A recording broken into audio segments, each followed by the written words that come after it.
நம்முடைய நிதி அமைச்சரே அப்படித்தான் கணக்கு சொல்லுவார், எவனுக்கும் புரியாது. 1950 புரிந்தவர்களுக்கு தான் நிதியமைச்சர் மரிய வில்சனுடைய உச்சரிப்பும் நமக்கு புரியும். நண்பர்களே, நேற்றைக்கு முன்தினம் சட்டமன்றத்தில் நடந்த ஒரு நிகழ்வை நான் நினைவுபடுத்துகிறேன், நீங்களும் பார்த்திருப்பீர்கள்.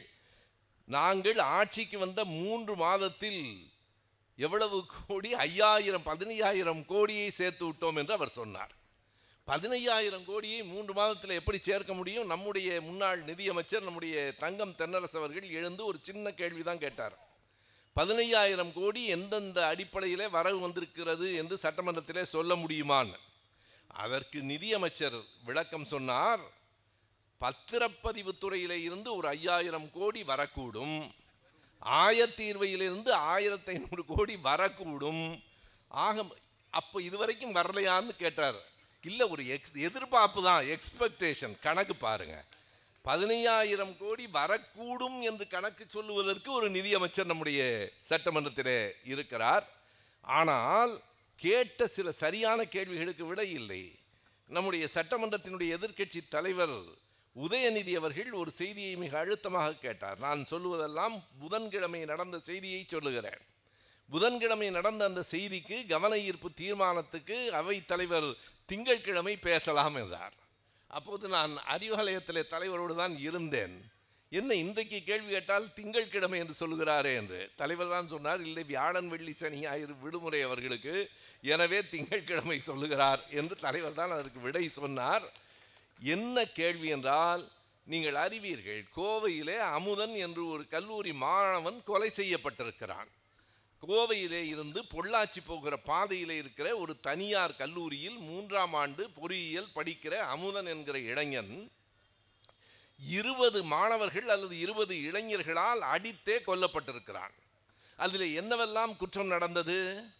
அந்த பிள்ளையினுடைய, அமுதனினுடைய அம்மா சொல்லுகிறார், எங்களுக்கு தகவல் எப்படி வந்ததென்றால், அவன் மருந்து சாப்பிட்டு இறந்து போய்விட்டான், தற்கொலை செய்து கொண்டான் என்று வந்தது. நாங்கள் வந்து பார்த்தால் உடம்பெல்லாம் காயம், ரத்தம். மருந்து சாப்பிட்டு இறந்து போனால் எப்படி இத்தனை காயம் வரும்?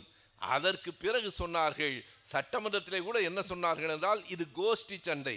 எங்கே இருக்கிறது கோஷ்டி? அந்த பக்கம் 20 பேர், இந்த பக்கம் ஒரே ஒரு பையன். இது என்ன கோஷ்டியா? ஒரே ஒரு பையன் தானே இருக்கிறான். அந்த விடையை கூட யார் சொல்லுகிறார்? யார் சொல்லியிருக்க வேண்டும்? இது காவல்துறையை பற்றிய ஒரு கொலை பற்றிய கேள்வி என்று சொன்னால் அதற்கு பொறுப்பாக இருக்கிற முதலமைச்சர் தானே சொல்ல வேண்டும். பள்ளிக்கல்வித்துறை அமைச்சர் எழுந்து சொல்லுகிறார், நமக்கு தெரியாது, காவல்துறை பள்ளிக்கல்வித்துறைக்குள்ளே வரும் என்று எனக்கு இப்போதுதான் தெரிகிறது. பள்ளிக்கல்வித்துறை அமைச்சர் எழுந்து அதற்கு விடை சொல்லுகிறார், இது கோஷ்டி சண்டை, இதெல்லாம் தனிப்பட்ட முறையில் நடக்கிற குற்றம். நம்முடைய எதிர்க்கட்சி தலைவர் உதயநிதி அவர்கள் மிகச் சரியாக சொன்னார், அங்கே போதை மருந்து நடமாடுகிறது என்கிற தகவலை இந்த பிள்ளை அமுதன் சொல்லியிருக்கிறான். அப்படியானால் ஒரு அரசாங்கத்துக்கு, ஒரு காவல்துறைக்கு என்ன கடமை இருக்கிறது? ஒரு தகவல் காவல் நிலையத்துக்கு வருமானால் அதை காப்பாற்ற வேண்டியதுதான் முதல் கடமை. யாரிடமிருந்து இதை பெற்றோம், இந்த செய்தியை எங்கே இருந்து பெற்றோம் என்று எந்த காவல் நிலையத்திலையும் சொல்ல மாட்டார்கள். நீங்கள் நினைத்து பாருங்கள், இங்கே ஒரு வீட்டிலே திருட்டு நடக்கிறது, அந்த பாதையிலே போகிற ஒருவன் அதை பார்த்து விட்டான், அவன் காவல் நிலையத்திலே போய் சொல்லுகிறான் என்றால், திருடனை கைது செய்த உடனே, இதோ இருக்கிறானே இவன் தான்ப்பா, நீ சொன்ன அந்த வீட்டை உடைச்சேன்னு சொல்லி கொடுத்தவன் இவன் தான் என்று எந்த காவல்துறையாவது சொல்லுமா? தனிப்பட்ட முறையில் நடந்திருந்தால் அது வேறு. ஆனால் முழுக்க முழுக்க காவல்துறைக்கு போன செய்தி கசிந்து வெளியே வந்திருக்கிறது என்றால் இதற்கு அரசாங்கம் பொறுப்பெடுத்துக் கொள்ள வேண்டும் என்றுதான் கவன ஈர்ப்பு தீர்மானத்தை சட்டமன்ற எதிர்க்கட்சி தலைவர் கொண்டு வந்திருக்கிறார். இன்றைக்கு கொடியேற்றுகிற ஒரு கொண்டாட்டத்தில் இருக்கிறார்கள், இருக்கட்டும். ஆனால் அவர்களுக்கு அது கூட ஒன்று தெரிய வேண்டும். இங்கே பேசுகிற போது நண்பர்களெல்லாம் எடுத்து சொன்னார்கள், இன்றைக்கு கொடியேற்றுகிறார் முதலமைச்சர் என்றால் அந்த உரிமை அப்படி ஒன்றும் எளிதாக வந்துவிடவில்லை. யார் எழுப்பினார்கள்? தலைவர் தன்னுடைய வரலாற்றிலேயே அதை குறிப்பிடுகிறார். 74 அந்த உரிமை இந்தியாவில் இருக்கிற எல்லா மாநில முதலமைச்சர்களுக்கும் வந்தது, நமக்கு மட்டும் அல்ல. ஆனால் கலைஞர் எழுதுகிறார், இதை நான் முதலாக 1969 சொன்னேன். 69 பிப்ரவரியிலே அறிஞர் அண்ணா அவர்கள் இறந்ததற்கு பிறகு அன்றைக்கு முதலமைச்சராக பொறுப்பேற்ற தலைவர் கலைஞர் சொல்லுகிறார், நான் 69 அதுதான் முதல் முறையாக அவர் முதலமைச்சராக இருக்கிறார். அவர் ஒரு கேள்வியை கேட்கிறார், நீங்கள் குடியரசு நாளுக்கு அங்கே குடியரசுத் தலைவர் கொடியேற்றுகிறார், மாநிலங்களிலே ஆளுநர்கள் ஏற்றுகிறார்கள் என்றால் விடுதலை நாடுக்கு மாநில முதலமைச்சர் தானே கொடியேற்ற வேண்டும். அது வெறும் கொடியேற்றுகிற வேலை அல்ல, அது ஒரு மாநிலத்துக்கான ஒரு அங்கீகாரம், ஒரு உரிமை. அது வேண்டுமா இல்லையா என்று 69 நான் முதலாக கேட்டேன். தொடர்ந்து கடிதங்கள் எழுதினேன், தில்லிக்கும் போனேன். நீங்கள் புரிந்து கொள்ளுங்கள், எந்த ஒன்றும் எளிதாக வந்துவிடால். இந்த உரிமையை பெறுவதற்கு கலைஞர் 5 ஆண்டு காலம் போராடினார், ஓயாமல் போராடினார். அதனுடைய பயன் கருப்பு கோட்டு போட்டவர்கள் இன்றைக்கு கொடியேற்றினார்கள் என்றார்கள். நீங்கள் கருப்பை குறைவாக சொல்லாதீர்கள். நான் ஒரு முறை சட்டமன்றத்துக்கு போன போது என்னை உள்ளே விட மறுத்து விட்டார்கள். நம்முடைய தலைவர் அவர்கள் முதலமைச்சராக இருக்கிற நேரத்தில் சட்டமன்றத்தை பார்ப்பதற்காக போனேன். இல்லை, உங்களை விட முடியாதுன்னா ஏன்னு கேட்டேன். கருப்பு சட்டை போட்டிருக்கிறீங்க. ஐயா, எங்கள் தலைவரே கருப்பு சட்டைக்காரர் தான் ஐயா, மஞ்சள் துண்டை போட்டிருக்கிறாரே தவிர அதற்குள் இருப்பது கருப்பு தான் என்றேன். விடவில்லை. பிறகு விடுதலை சிறுத்தைகளினுடைய உறுப்பினராக இருந்த ரவிக்குமார் அவர்கள் அவர் வந்து சொன்னார், இவர் அரசியல் இருக்காருங்க என்று சொல்லி கருப்பு சட்டை போட்டதற்கு உள்ளே போவதற்கு சட்டமன்றத்துக்குள் கருப்பு சட்டையை கழற்றி எதிர்ப்பை தெரிவித்து விடுவார்கள் என்று ஒரு அச்சம். ஆனால் நமக்கு மகிழ்ச்சி தான், முதலமைச்சர் பெயரை மாற்றினாலும் கருப்போடு தான் உள்ளே உட்கார்ந்திருக்கிறார். பேசுவதில்லை என்பதை தவிர எதுவும் பேசுவதில்லை, யாரோடும் அது ஒரு பெரிய கலை. அப்படி இருக்க முடியாது. நீங்கள் வீட்டில் போய் ஒரு அரை மணி நேரம் பேசாமல் இருந்து பாருங்க, எது நடந்தாலும் அப்படியே உட்கார்ந்திருக்கிறது, அசையாமல் உட்கார்ந்திருக்கிறது. இதற்கல்ல, இதற்கு என்ன சொல்லுகிறார்கள் என்றால், கேட்டால் காமராஜர் பேசுகிறாரா, கேட்டால் மோடி பேசுகிறாரா? நண்பர்களே, மௌன விரதம் இருக்கிற போது காந்தியார் கூட பேசவில்லை. அதற்கு என்ன செய்வது? அதற்காக நீங்கள் காலம் முழுவதும் மௌன விரதமா?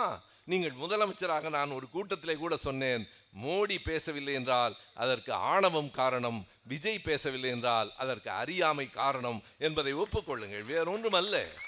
என்ன கேள்வி கேட்பானோ, எதையாவது கேட்டு என்ன பதில் சொல்லுவதோ என்று பேசாமலேயே ஒரு சட்டமன்றத்துக்குள் அமர்ந்திருக்கிற ஒரு முதலமைச்சருக்கு ஒன்று தெரிய வேண்டும். நீங்கள் தொட்டு ஏற்றினீர்களே கொடி, இன்றைக்கு விடுதலை நாடில் இந்திய தேசிய கொடியை ஒரு முதலமைச்சர் ஏற்றுகிறார் என்று, அதை ஏற்றுவதற்கு அந்த உரிமையை பெற்று தந்தவர் எங்கள் தலைவர் கலைஞர் என்பதை புரிந்து கொள்ளுங்கள். அப்படி கொடி ஏற்றுவதனாலேயே நமக்கு எல்லா உரிமைகளும் வந்துவிடப் போவதில்லை. ஆனால் ஒரு மாநிலம் முதலமைச்சருக்கு அந்த உரிமையாவது வேண்டாமா? தமிழ்நாட்டிலே தான் ஒரே ஒரு முறை குடியரசு நாளுக்கும் முதலமைச்சர் கொடியேற்றினார். அது உங்களில் பலருக்கு நினைவிருக்கலாம். பொதுவாக குடியரசு நாளுக்கு ஆளுநர் தான் கொடியேற்றுவார். ஆனால் 2017ஆம் ஆண்டு ஆளுநர், நமக்கும் ஆளுநர், மராத்தியத்துக்கும் ஆளுநர், மகாராஷ்டிராவுக்கும்.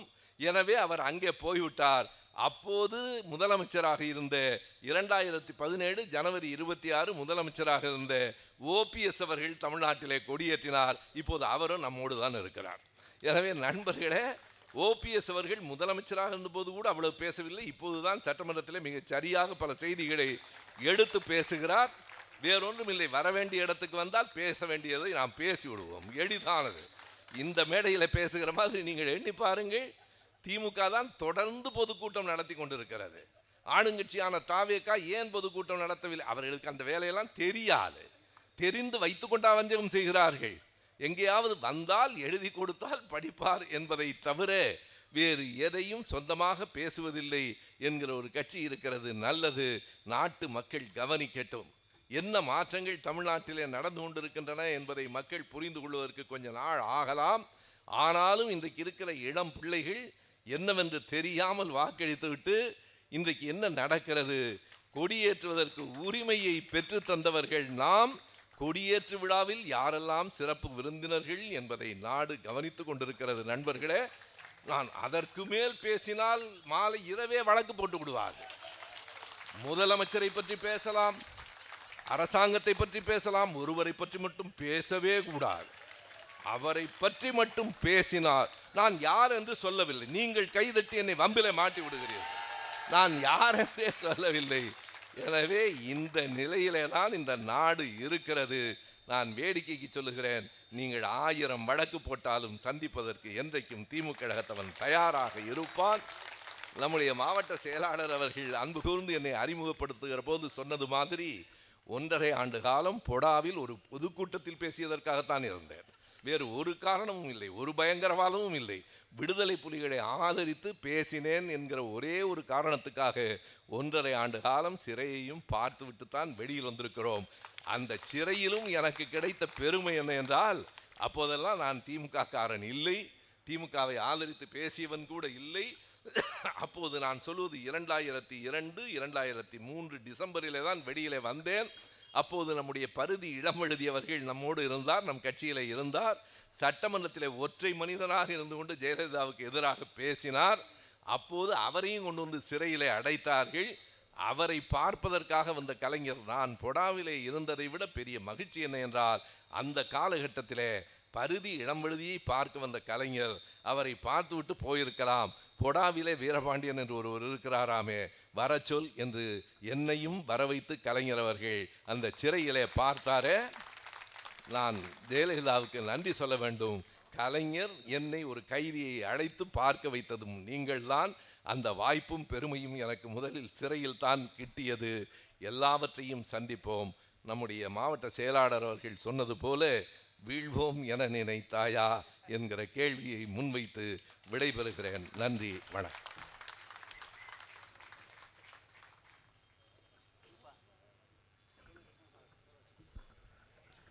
கழக துணை பொதுச் செயலாளர் அண்ணன் ஆ. ராசா பாராளுமன்ற உறுப்பினர் அவர்கள் உரையாற்றுவார்.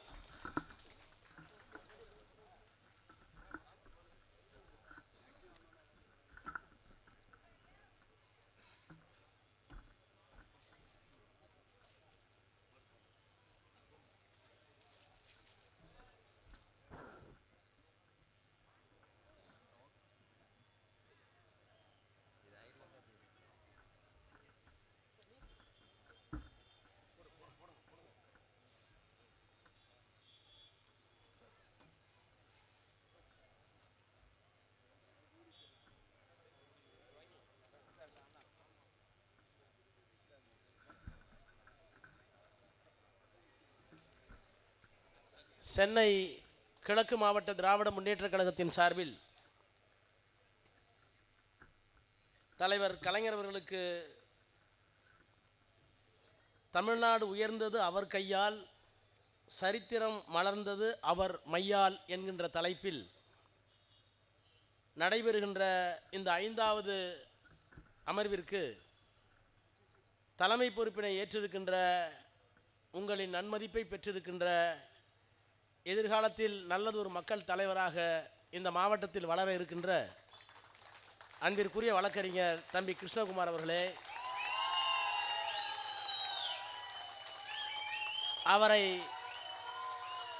அவரை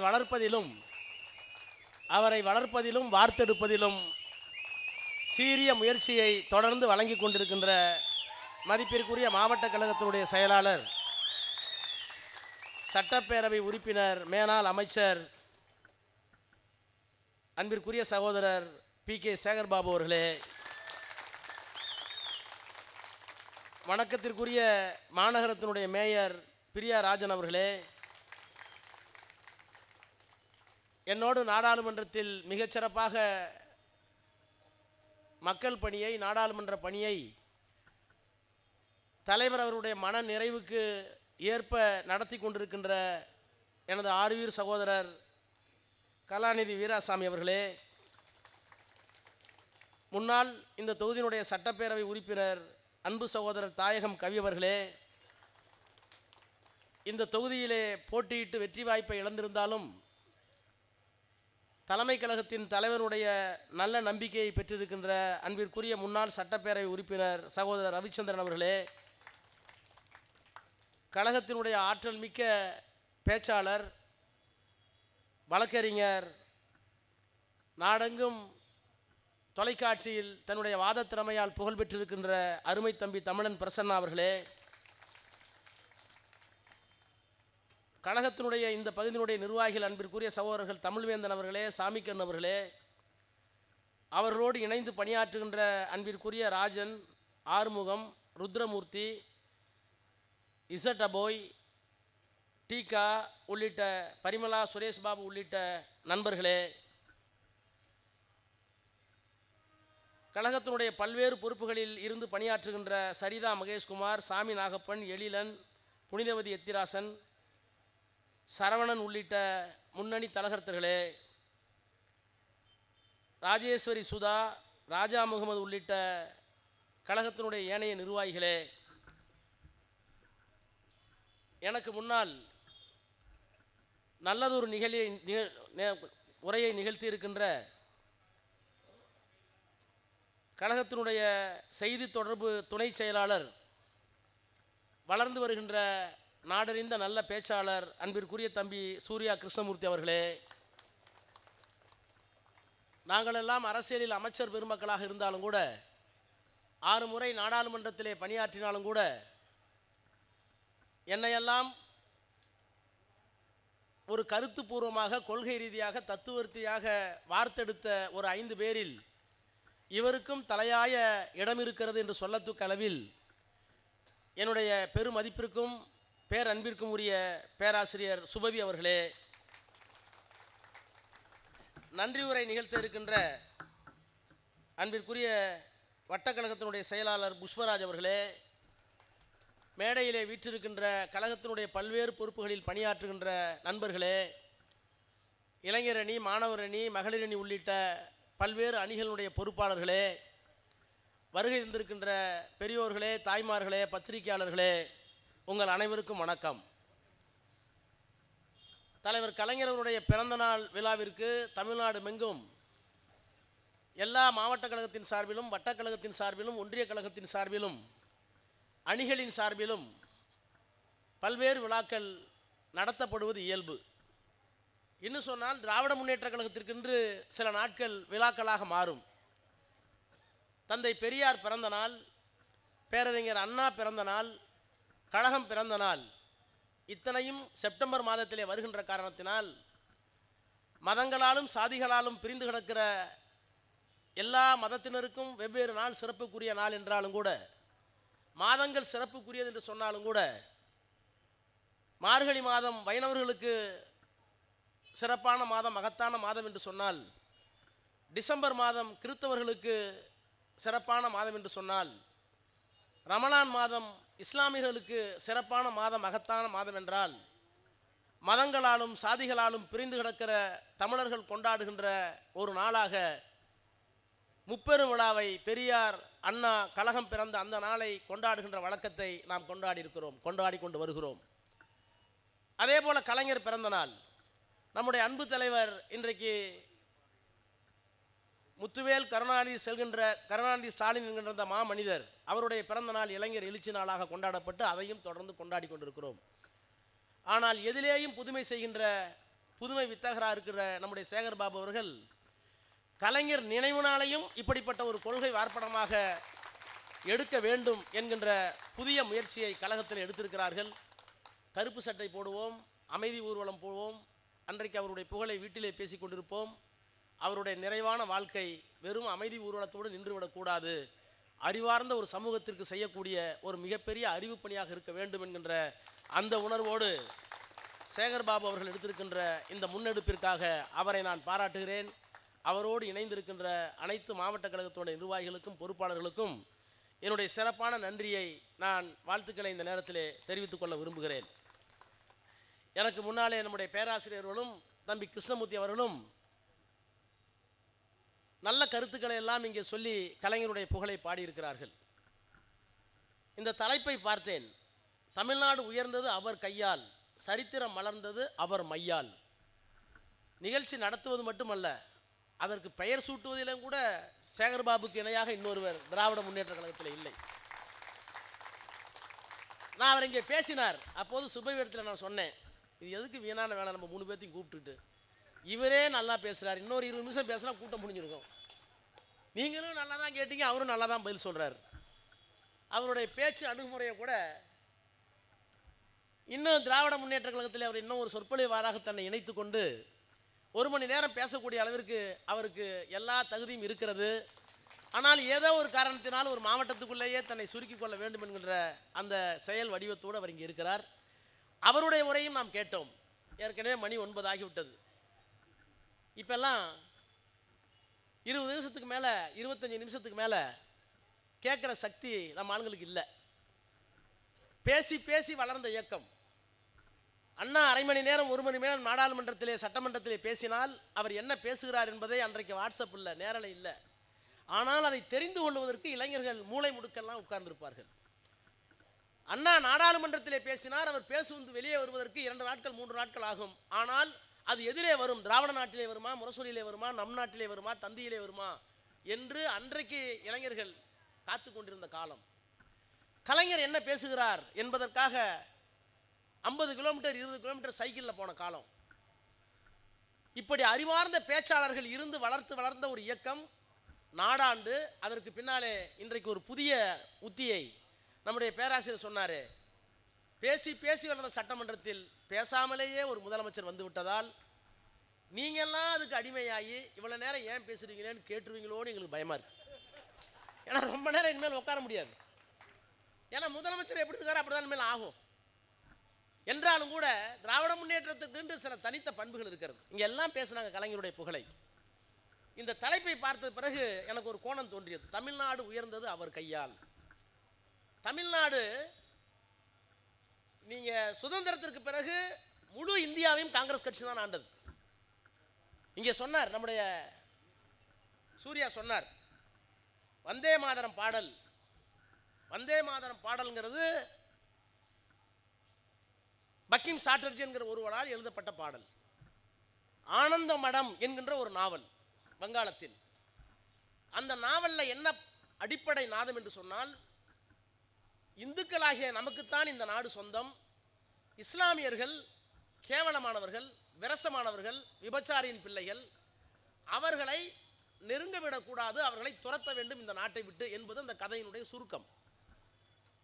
அப்படி வருகின்ற அந்த நாவலில் இடம்பெறுகின்ற பாடல் வந்தே மாதரம் பாடல். முதல் 2 பத்தி தேசத்தை பற்றி வாழ்க என்று சொல்கிறது. மீதி இருக்கிற 4 பத்தியும் இவர்களை விரட்ட வேண்டும் என்று துர்காவிடம் கேட்கிறது, கடவுளிடம் கேட்கிறது. இவர்களெல்லாம் விரட்டினால்தான் இந்த நாடு நன்றாக இருக்கும் என்கின்ற அந்த பாடல் துணித்த வரிகள் அதிலே வருகிறது.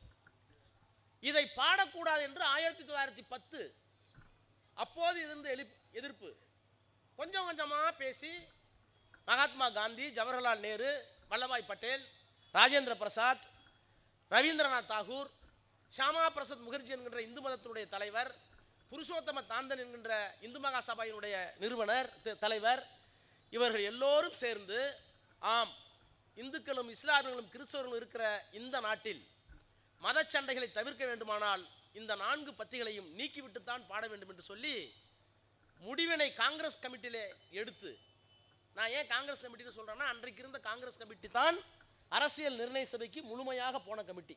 அன்னைக்கு வேறு கட்சி இல்லை, இந்து மகா சபான்னு ஒன்று இருந்துச்சு, ஆர்எஸ்எஸ் உள்ள வரல.